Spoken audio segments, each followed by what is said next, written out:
everyone, and welcome to the bottom line. I'm your host, Lauren Kalil. Our show is brought to you by Whoop. Start tracking your strain, recovery, and sleep scores with Whoop, and even get an extra month's membership and a free 4.0 when you sign up with the link in our description. If you like listening to us chat about CrossFit news and everything that's going on in the sport, make sure to like and subscribe to our channel. On today's episode, we have our sports analysts, Brian Friend and Patrick Clark, here to finish up their first takes of the semifinal seeding. There have been a few changes over the last week, but now we're here to discuss Granite games that will be held in Minnesota from June 3rd through the 5th. PC, let's start with you looking at the men's side. Oh, well, let's take a look at the men's side. It's a stacked field. Whoever comes out of this, I mean, just looking at those names, you got Fikowski, Chandler, Quant, Travis Mayer. I mean, just those names right there. Those are four names that are well known. You have two people right there in Quant and Fikowski who've been on the podium in the last 2 years, and then you have all these veterans like Paulson, Colton Mertens, who made his first appearance, and Marcon Jones, who was there in 2018, Phil Toon, Nick Matthew, who were just missed out on it or in the last chance qualifier, and then you have some other names. Tyler Eggman was also in the last chance qualifier. This is a stacked field. I'm very excited. I think I've said this before about a murderer's row lineup. I think I mentioned that about some of the European semifinals, but by far the men's, this is probably the most stacked men's field we've had in any semifinals in North America. Brian, what are your thoughts when you first see the men who have been seeded to go to Granite Games?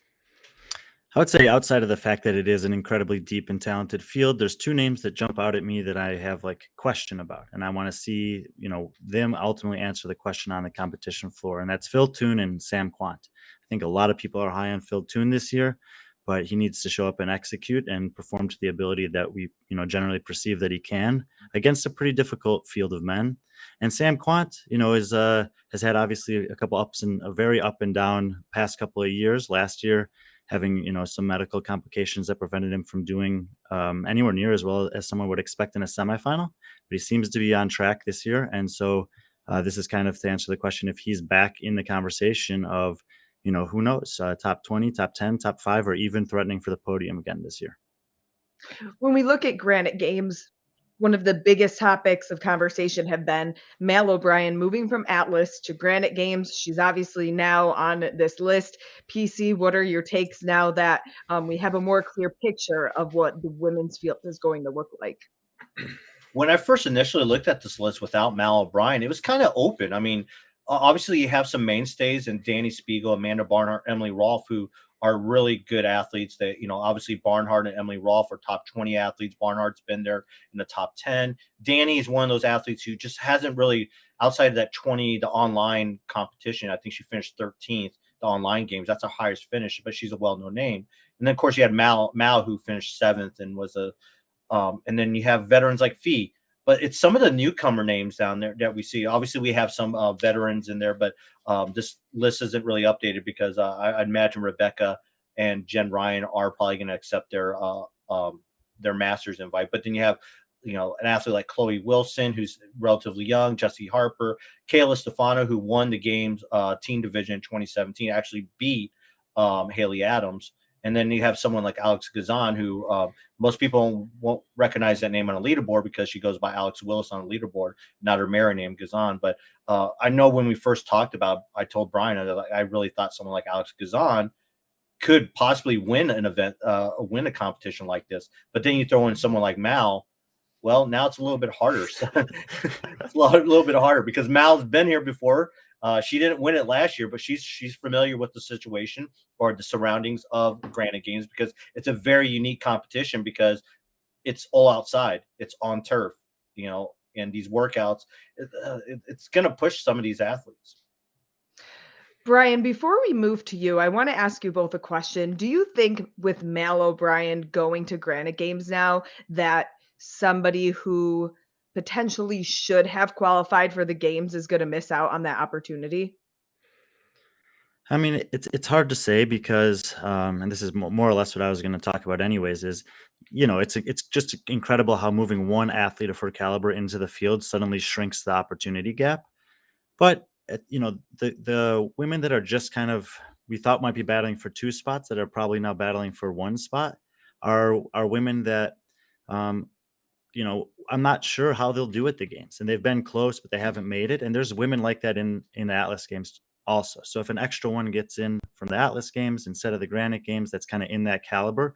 It is possible that we're missing on someone that makes it to the games and excels at the games, but more likely, just based on the history of the sport, people that are constantly battling for that last spot and get in the final spot are bottom half of the games either way. So yeah, there's the chance, but I think that kind of at the end of the day, we'll get similar caliber athletes in the last two spots of Atlas games and one from Granite games instead of two and one the other way around. One thing I'd like to note about that is last year the Granite Games was a very unique field. Really going into it, Alexandra Pacelli and Christy Aramo were the favorites, and Pacelli finished fourth, I believe. And we had someone like Ariel. We had a bunch of rookies that came out of the Granite Games.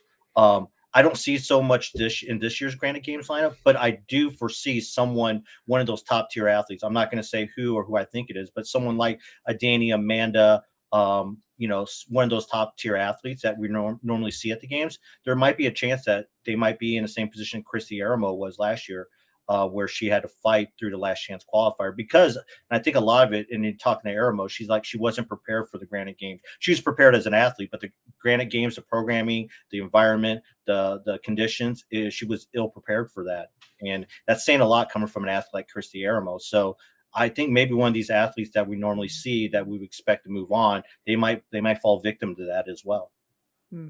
Brian, any more notables when looking at the women's field?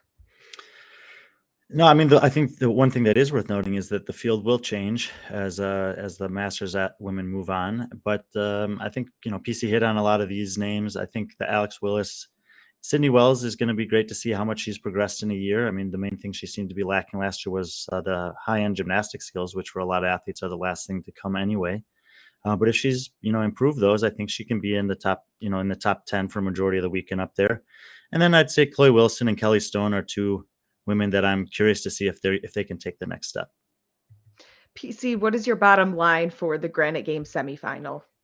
Um, you're gonna have two different competitions. You're gonna have a men's competition where you're gonna see a lot of familiar names fighting for 5 spots, and then I think on the women's side you're gonna have a little bit. You're not gonna have that. You're gonna have maybe 2 or 3 athletes you aren't familiar, like the Gazans, the Chloe Wilsons, fighting for some of those last couple spots. Brian, what is your bottom line? I actually think that even though the fields look a little bit different on paper, you're going to see a similar thing, which is a small group of athletes, probably 3 women or 4 men, something like that, separate themselves quite a bit from the pack. And then you'll have a solid group of individuals battling for 1 or 2 spots that are also really tight in points.